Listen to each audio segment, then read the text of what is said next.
My sister and I were rebellious.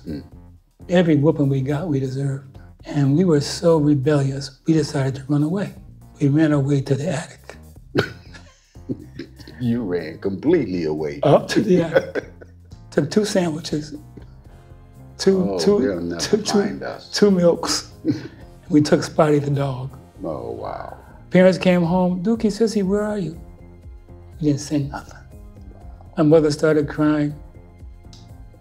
Unfortunately, the dog barked. They came up to the attic, beat me, and they beat my sister. And they beat the dog.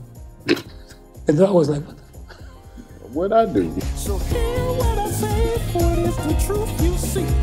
There can only be one, the original. OG, 2 letters that define respect.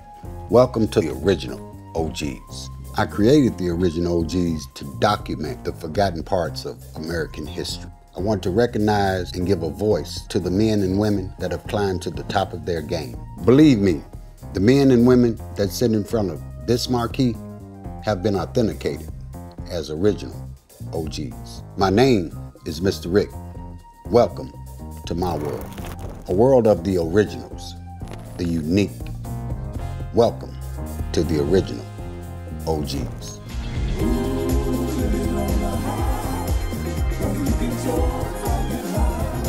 Welcome to the original OGs. And I'm your host, OG Mr. Rick. This is the show where real OGs chop it up with a real OG. Today's guest, I'd be here for hours trying to explain and talk about his background. His name is Mr. Bill Duke. How you doing, sir? God bless you, brother. God bless you. Thank you. Thank you for coming on the show. Pleasure being here. You were born in Poughkeepsie. Poughkeepsie, New York, upstate. Where were your parents from? My father was from Orange, Virginia. Okay. My mother was from West Point, Mississippi. I remember hearing you say that your grandparents, I believe, were slaves. They weren't slaves, but they went through a slavery period. They saw things that they should not have seen. Exactly. I kind of had that experience in my life. My grandparents were, and my parents were from Carthage, Mississippi, in the Delta. They would tell me stories, and I would just look at them like, you're not serious. Did you get that from your grandparents or parents? Well, they didn't like to burden us with what they had gone through. Sometimes they would let us know because they wanted us to understand that we were not their shoulders, but standing on the shoulders of people who had gone through things that we could not imagine. Not even imagine. I mean, a debt to be paid. Yes. My parents tell me some of the horror stories, and they would talk to me about how they pushed back some. How did that affect you in New York? Because it wasn't really any different in one sense. That mindset, it still existed. How did your parents prepare you for that? My father worked 3 jobs. My mother worked 2, cleaning houses. Then she'd come back and clean our house, and then make dinner.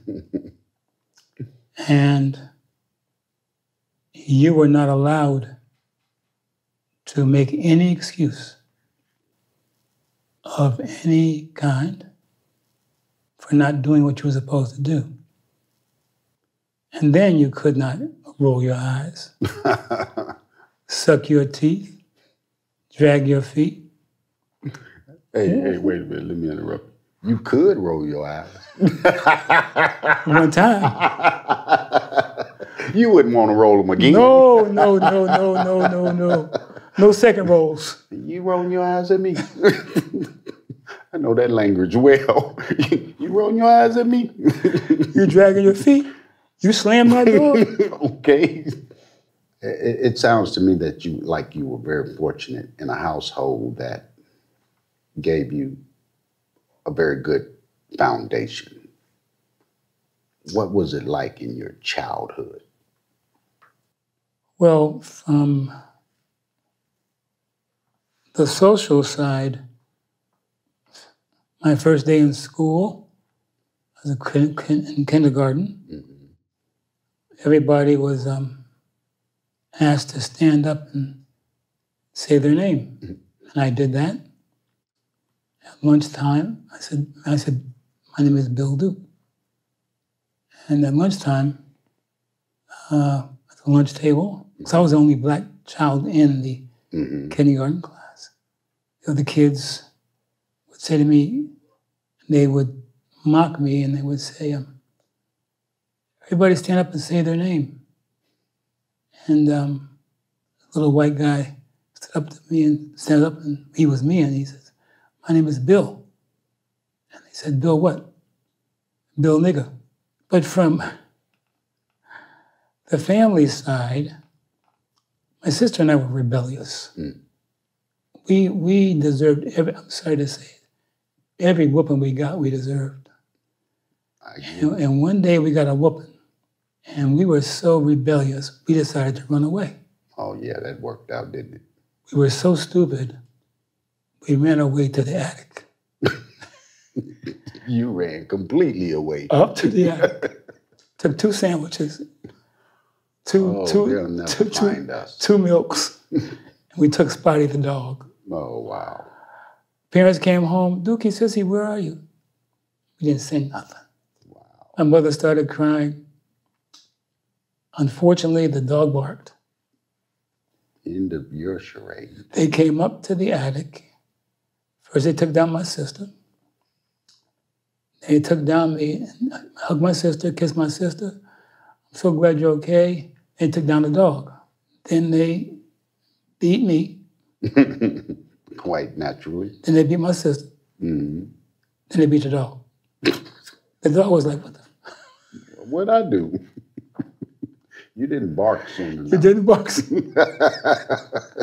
Okay, that was something. That's for those times. I know exactly what you're saying here.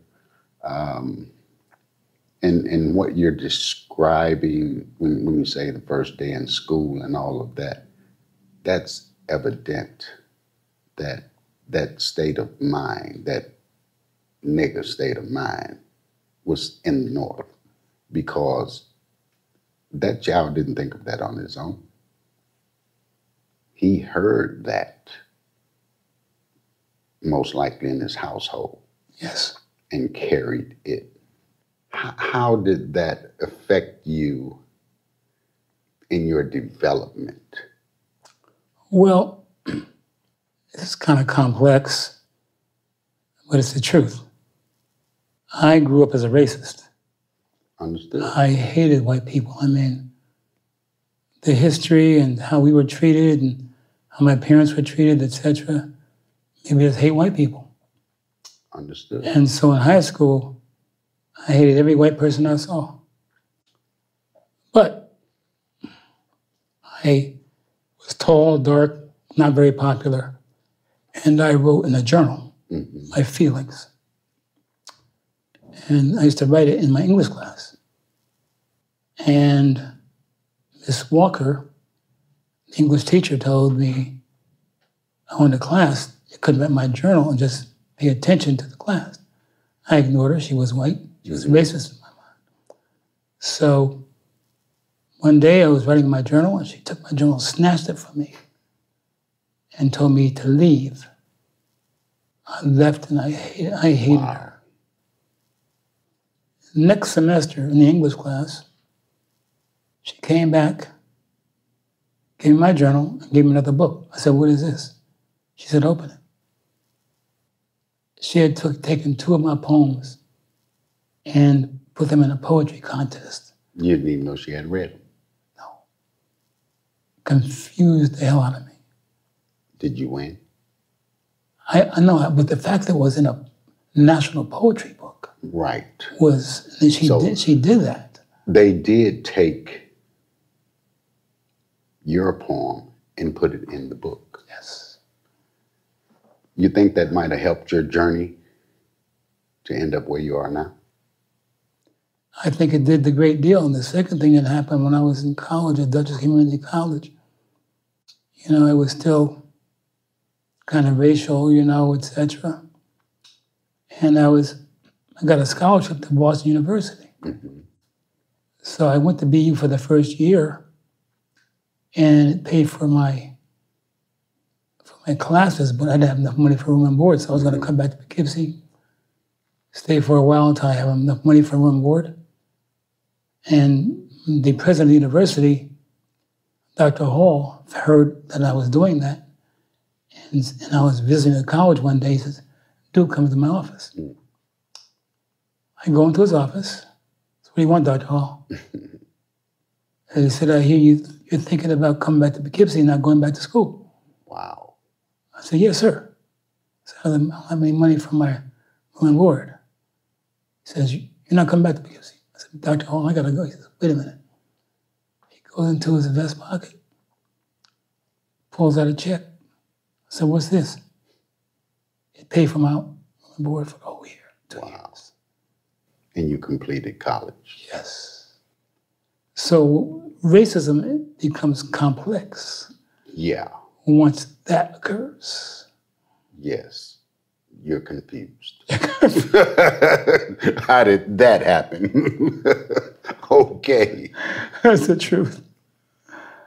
You live these experiences. You have this moment with your teacher, this gentleman, due to conversation, this white gentleman, help you to stay in the school. But this is happening in Boston University. Well, now, that wasn't an easy place to get to. I won a scholarship, and I got there, and I came back to Poughkeepsie and Dutchess Community College, and he was the president of Dutchess Community College, and he heard I was coming back, and so he gave me that money because he said he believed in me. And that created some dilemma. Here's a white man believing in me, and I hate white people. You come into another experience, the news flashes. There's George Floyd. How does that affect your mind? Does it take you back in time? affects my soul. Shows you how much things have not changed. The surface of things may look better, and there are more opportunity.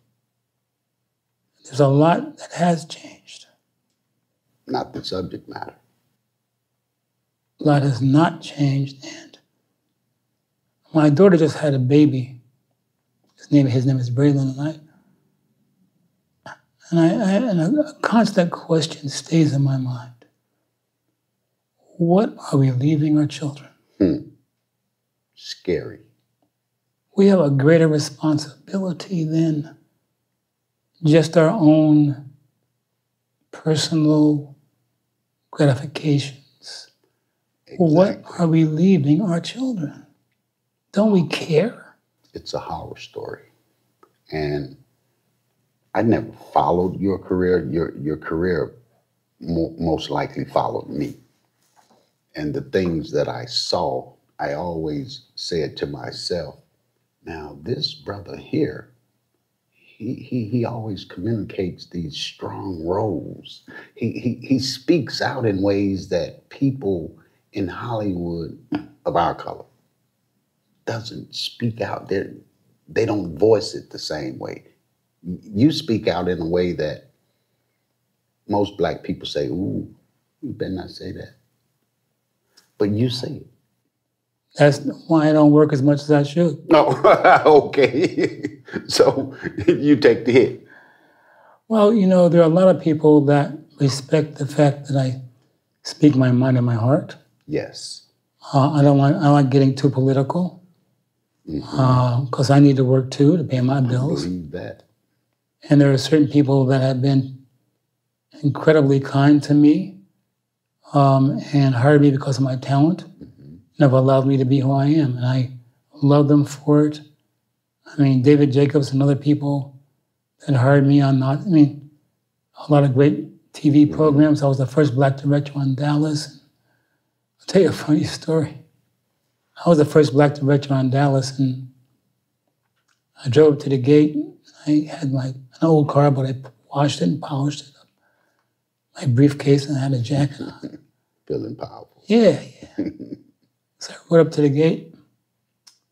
I rolled down my window, and security guard looks in my window, and he says, who are you delivering for? I said, what'd you say?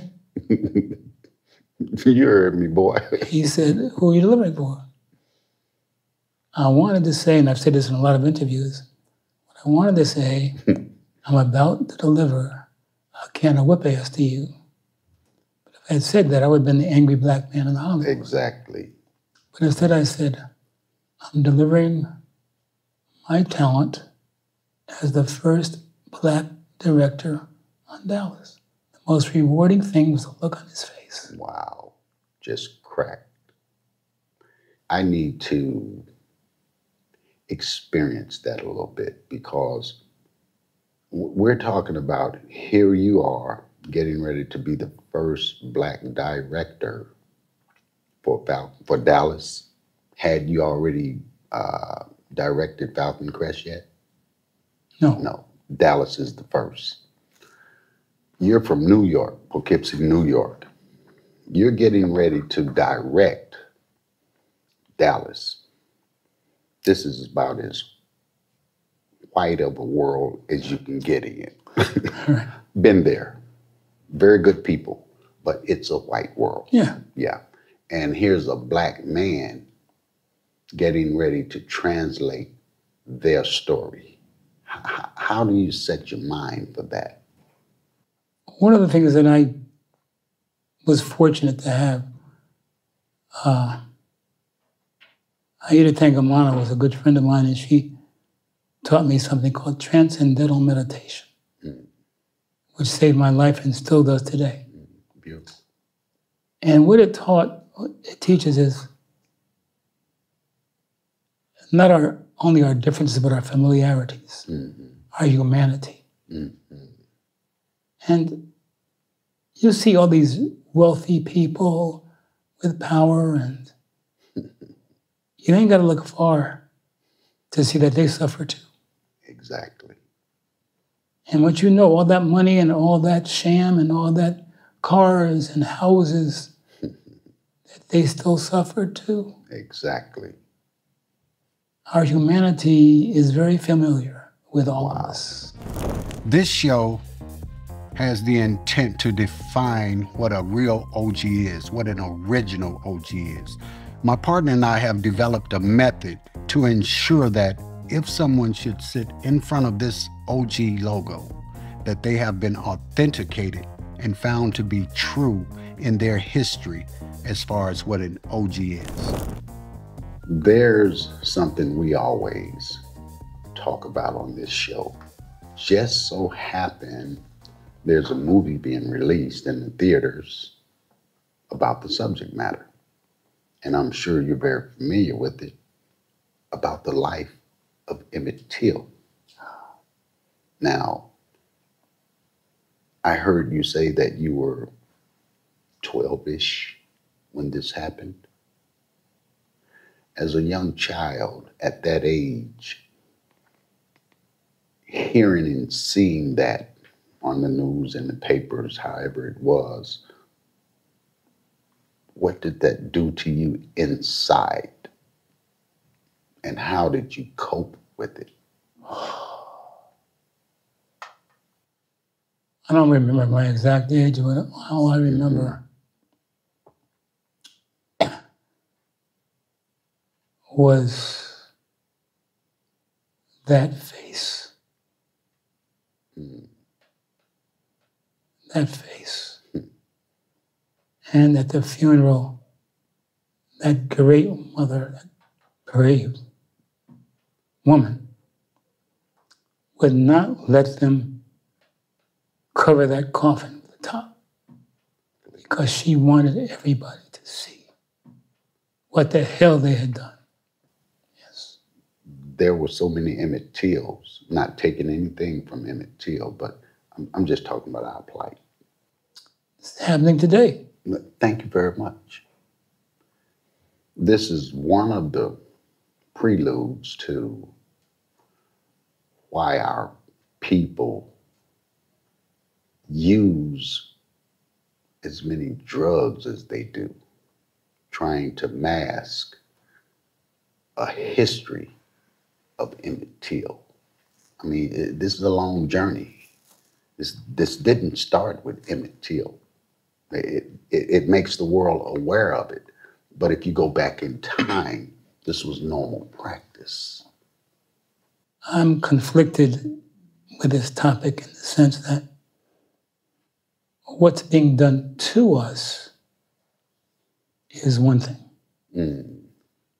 What we are doing to ourselves is as criminal, stupid. We're killing each other at a rate. And we have the audacity to justify it. Yeah. Well, you know, they're on drugs, da-da-da-da-da-da-da. No. If you have a child, you are a mother or a father. But damn it, there's a distinction between being a mother and a father and a goddamn parent. Yes. But the audacity to blame everybody outside our community for all of the stupidity that we put upon each other is sinful. I agree. Well, that's one of the reasons I wanted to do the show, because it's not a show of blame. Exactly. This is a show of insight. Thank you. And if we want to change things, we have to have the insight from a many times senior perspective. Thank you very much. That most people, particularly youngsters, won't listen to because we don't have dreads that are colored and we're not hip-hopping. But the thing is that at some point, I'm not saying that we don't make mistakes still. Sure. Don't say that because of our age, we are perfect. But we have been through a lot of the things and worse. Thank you very much. And worse conditions than some of these young folks are going through now. And they refuse to listen to us. And I say to them, what we're dealing with, it's the same shit in a different box. That's what my mother used to tell me. That's right. The game that is being played here is repetitive. And I know you and I were having a conversation earlier, and we were talking about the educational system. It's meant to dumb people down. I'm not saying that we shouldn't have an education. No, I'm a thorough believer in that.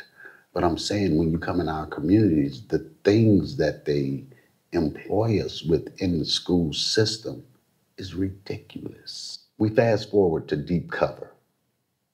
Very interesting way of looking at the same thing in a different box. What were you trying to communicate to our culture, to America, when you developed that movie? Well, the movie was a book Yes. from a very courageous writer who was an undercover agent, I think. Mm-hmm. And what he revealed was that when the media talked about drugs, it talked about it from the a perspective of what they call the mules. Yeah. The people on the street who sold them. Mm-hmm. But it didn't talk about the people who imported them, the corporations, or none of that. Right. And that was fascinating to me. So he got punished for that. And so I wanted to tell that story because if we did not deal with where the real issue was. Thank you. We just kept talking about the kids who sold it or took it or whatever. We never get to the real issue, which was the cause. So I wanted to make that movie because it was and is still killing our community in a lot of ways. It's still being played out. You know, I think you exposed to people who really didn't know. I think you gave them an insight of the mechanics of it and how it got to the community and how it became a serious situation. That movie, some say, was your best work. I wouldn't disagree, but some of your other work was just mind-blowing to me. Thank you. You know, I was crazy about Hulu. I mean, it put us in a space where we were here and this was our past, and we were watching it in our future. So it kind of gave us a glimpse into what we were and what we had become. That leads up to the here and now. You're getting ready, or have you done, or in the process of doing the history of Tulsa? We're in the process. You're in the process. The script has been written, and we've been financed. What we're doing now is negotiating with Whoopi Goldberg. Oh, wow. Again. Yes, because I loved working with her, and you know, it's her act 2, and she's perfect for the role. So it's a matter of her schedule and working around her schedule. So hopefully we'll know about that soon. How do you plan on telling that story? I didn't want to just tell the story from an angry, historically revengeful point of view. I wanted to give an understanding of the context of things. Thank you. And so when you see all the people that are involved and what they went through to deal with this issue and what they suffered because they had the courage to do it, I wanted to see that too. Right. Not just a negative story. Exactly. Because there's so much positive there.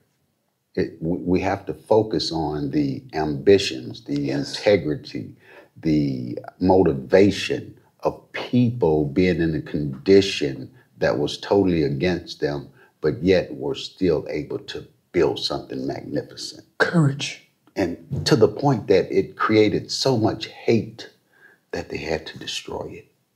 See, that's something we need to look at. It was a Holocaust in itself. Yes. You know, the good Jewish people have gone through their Holocaust. And I think the world needs to take a look at our Holocaust. We're not in a space today, I'm speaking for you and I at least, whereas we hate people because they come from people that have demised our history. Right. We're not in that space. No. You know, we've grown on from that. Yes. But we have to face the reality that it did exist and that it was a human rights violation. In many, many levels. And I think there are lessons that we can learn from history so we don't repeat.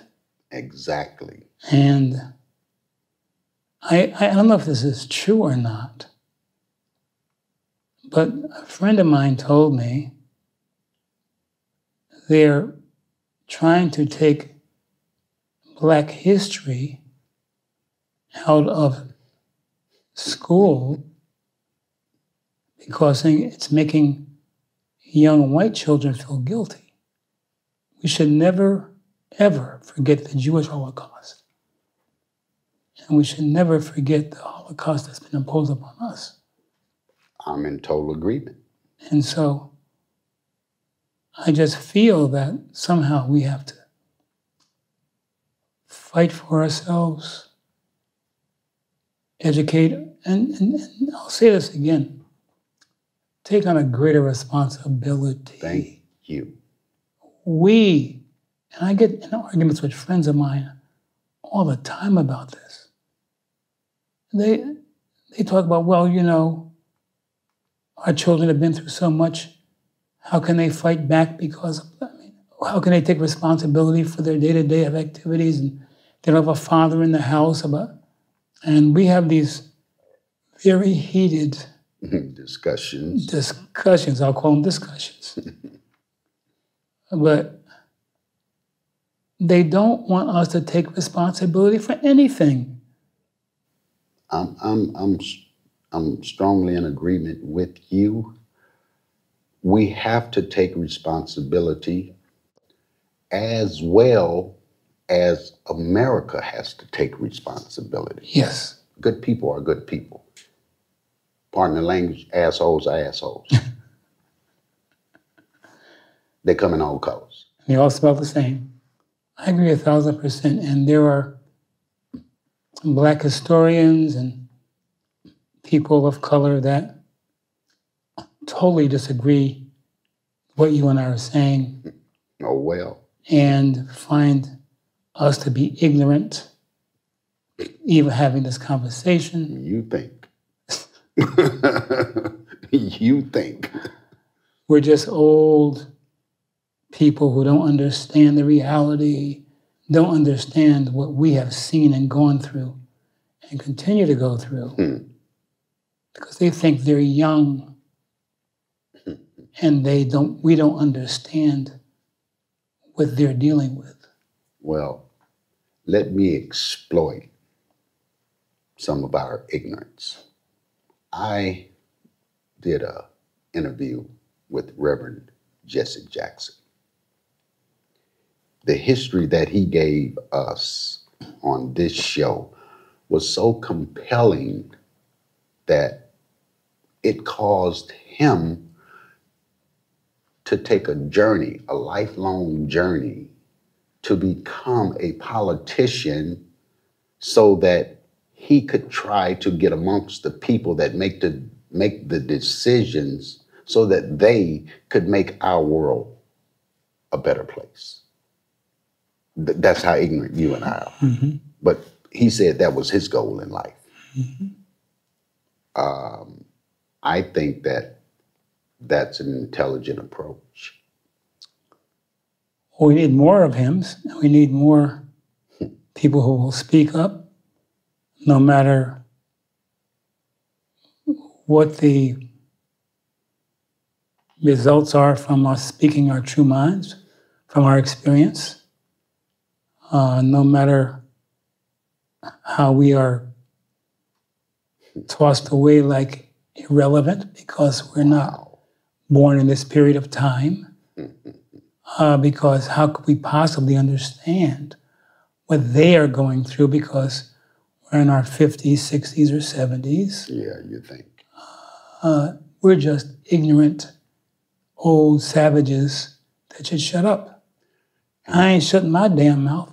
Wait a minute, you know, that's what I used to say about my parents and my grandparents. You're just old. You don't know what you're talking about. It's a whole nother day and time. You know, we do things differently.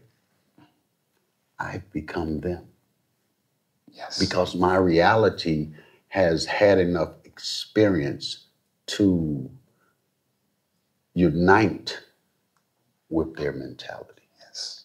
Different times, same situation. You come up in New York. And on the national horizon, you have Dr. Martin Luther King fighting for our rights. But right there in New York, there's Malcolm X fighting for the same thing from a different angle. How does that develop you as a young man into the person that you are now? I was very fortunate because I had the wisdom of Dr. King, the wisdom of Malcolm X, the Black Panther Party, Medgar Evers, and so many other Yes. brilliant voices to listen to. You may not agree with everything they had to say, but you learned from everything they had to say. They made you think. They were courageous, Yes. courageous. And that courage gave me inspiration. Thank you. Look And at you really today. That's something to be reckoned with. If there's something that you would like to speak about, the movie project that you may be working on now. There are a couple of projects, but Greenwood is the most immediate. Tressa Smallwood and her company have come to me with it. And Derek Stevens. And it's about Tulsa, Oklahoma, the massacre there. Okay. And the film does not focus on the massacre. What it focuses on is what causes massacres like this against us and our response to that. Not just anger. Exactly. Because anger, I understand the anger. It's there. But what are we going to do to change things? Thank you. And that's the question the movie asks. Yes. And that's why I'm so proud to be a part of it. Powerful. And how do you see and communicate the distinction of movies that you've maybe shot back then and the movies that you shoot now? Where would you say that there's some similarity, but yet differences? From a directorial and writer's Yes. point of view, I focus on two things.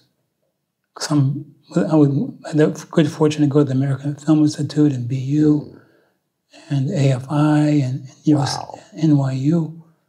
And they taught two things consistently. What is the story arc, the beginning, middle, and end? And what are the character arcs, beginning, and middle, and end of each character? Yes. And most importantly, why should we care? Wow. That's explosive. So when you approach a movie, you approach it with concern, with the nature of caring. What are we talking about? Why am I talking about it? What can you do to make a difference? Because there's so many topics. I like comedies, I like everything. I get it. But you gotta have somebody in there you care about. Yes. And who has something you can connect to. And get it from them. Yes. To give. Yes. To the audience. Could be a superhero, could be a comedy, dramedy, drama, whatever, but the person the protagonist that's taking you through the journey, why do you care about them? I want to say thank you. I can remember seeing you in Car Wash.